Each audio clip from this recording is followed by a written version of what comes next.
Hi all, it's Gemma back for another video. I'm still on my sub-personalities series. This one is going to be the obsessive needy woman. So I'm going to start with a poem from, yes, surprise, you've guessed it, my book, woohoo, 50 Shades of Insight, The Inner Workings of Schizophrenia, available on Amazon to anyone who wants to buy it. Right, so here's the poem. It's called Obsessions with Men Till I'm Whole Again.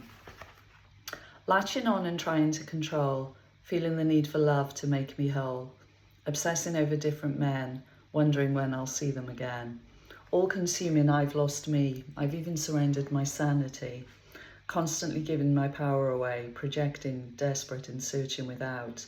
Compulsively thinking, madness about. Pain so intense, all I've ever known is how to grip on and refuse to let go. Searching for myself in another, old abandonment issues brought forth from my mother. I need you to need me, I want you to love me. Fill me, complete me, say no one's above me. It's so intense, it's getting too much. Symbiotic existence, I long for your touch. I must surrender the need for control and stop looking outside me for me to be whole. And shift my awareness onto myself.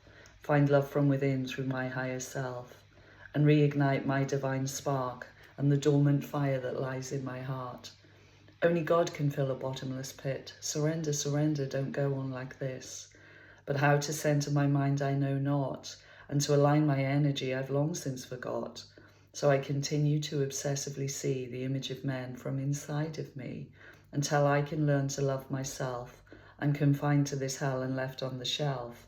But I live in hope that karma resolves, passion ignites and consumes all that's gone. Burning like fire and cleansing my mind, my heart, body and soul. Piecing me together once again, I am whole. And the peace I do find surpasses all understanding. Lit from within, in my power, I'm standing. Just a note on the poem itself. When it says old abandonment issues brought forth from my mother, I think there were abandonment issues in relation to my dad as well. And being as we're covering the topic of relationships with, or I'm covering the topic of relationships with men in this particular poem, yeah, my relationship with my father wasn't good. He was mainly absent, to be honest, but when he was around, he was quite an angry man as a kid. How he'd feel about me talking about this stuff, I really don't know. We're actually estranged currently, which was my choice, not his. Yeah, it certainly wasn't a close relationship. It never was, put it that way. So what do I want to say about my own experiences of difficulties with relationships with the opposite sex? Well, firstly, I'm going to start, because I've got notes, I'm going to put the book down first. But when I was young, I was very promiscuous. I think that was off the tail end, partly of the abuse as well. It's kind of like it can go one of two ways, I think, when you go through that sort of trauma as a kid. You either tend to become very promiscuous, or you become very, very shut down. But there were elements and ways in which both of those things played out in me, because sexually I was shut down. I was kind of like, I couldn't feel anything. I was just needy. I was desperate. I'd go out and I'd sleep with different men at different times, because I felt so bloody alone. I felt very unloved, and I felt I was just out drinking all the time, stuff like that. And yeah, it was a thing of, it was kind of like a cry for help, or to quell all the loneliness I felt inside that deep void that I was living with. It's taken a lot over the years to turn towards me and to learn to love me and to learn to fill and complete myself. It's taken a lot of inner work and a lot of time. And also, people don't realize, but when you have sex with someone, it's an energy exchange. Everything's energy, literally everything's energy. This has apparently been proven by quantum physics, I believe. If you know, it's not something I've looked into personally. I don't claim to be a scientist or anything like that.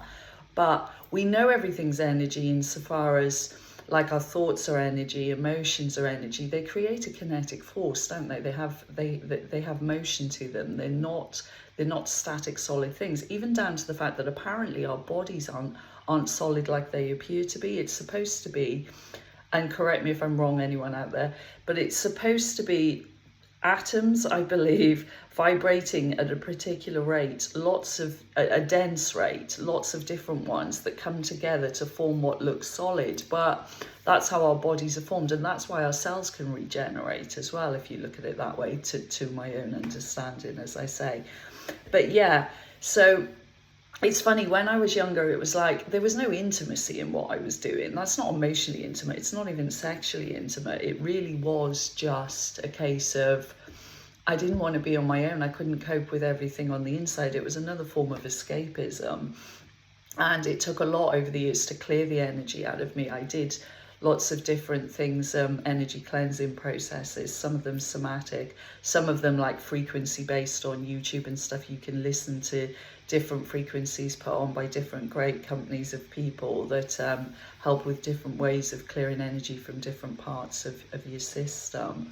So yeah, I also want to touch on how it all came about in the first place, this idea of, not for me personally, I'm talking now about the imbalance between masculine and feminine, the fact that things like promiscuity, slut shaming, all these things exist. And for me, it has a lot of its roots in heavily dominant patriarchal religion. So it's kind of like when religion became very dominant centuries ago, and we're still suffering the fallout now, you can still see it. It screwed up the balance, and it put men as overly dominant, women as overly submissive. And of course that isn't balance at all. Balance is like that. You can't have one up there and one down there. And it didn't just screw it up for women, it screwed it up for men as well. So it overinflated the male ego, it underinflated the female, deflated, underinflated, that's not a term.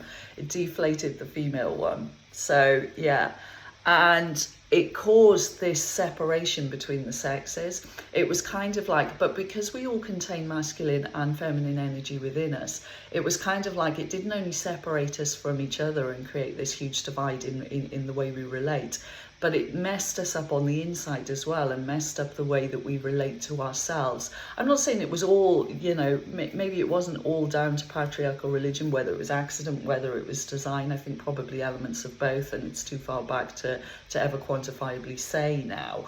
But we're definitely still suffering the fallout. You see a lot of, you still see women getting slut shamed a lot in society, a lot more than men. And I'm not saying that the antidote of that is to have a go at men as a thing. I'm saying that actually the antidote to pretty much everything I talk about is awareness. And once you're aware of something, you can then introduce compassion to begin to change it, and to go on a deeper and deeper healing journey, both personally and collectively, or whoever chooses to jump on the bandwagon, so to speak.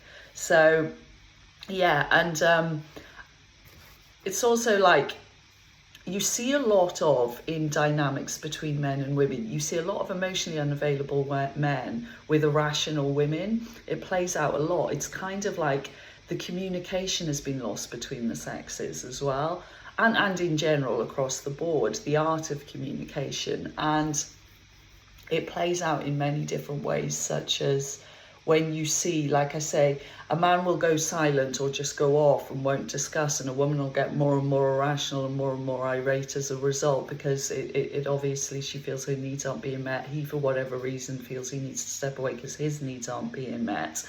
And if only in society and in every two-person dynamic, we could learn to be more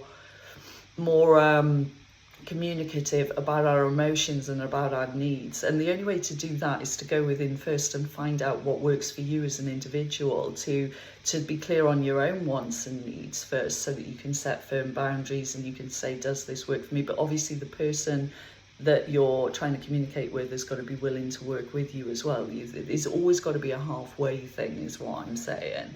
And for any number of reasons, that unfortunately often doesn't happen. But so I'm totally winging this at the moment, like I always do. I have no idea until I watch this back whether anything I'm saying makes any kind of sense or not. So I'll watch it back in a bit, because I haven't got a huge amount to say on this, much more to say on this topic that's springing to mind. But it's, what else have I got written down here? I don't think there's a lot more I want to add other than, yeah, I suppose as a kid, I watched some dodgy dynamics myself, and it patterns out then, doesn't it? It repeats, it replays. And again, it's not about blame. It's not about blame of my father. It's not about blame of my mother. They did their best, you know, they both did their best. It's not about blame of myself either, because I did my best too. It's like we're always doing the best we can in any given moment based on our understanding at that point in time.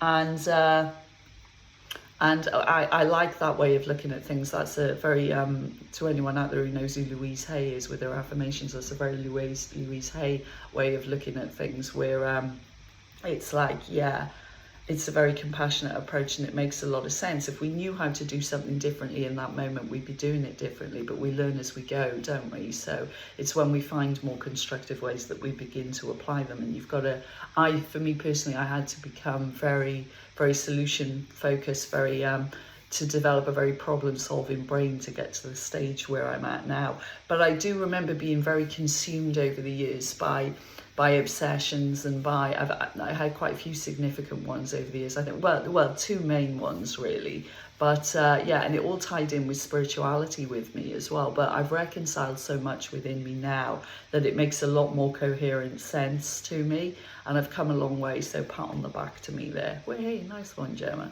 So yeah, before I tie this one up, I'm on 11.5 minutes. That's absolutely fine, because I don't limit these videos. I don't mind if they're short or long or whatever comes out of me. So yeah, if you do like my content, please like, share, subscribe, feel free to comment. And thanks as ever for listening, for taking the time, and much love. See you again soon. Bye.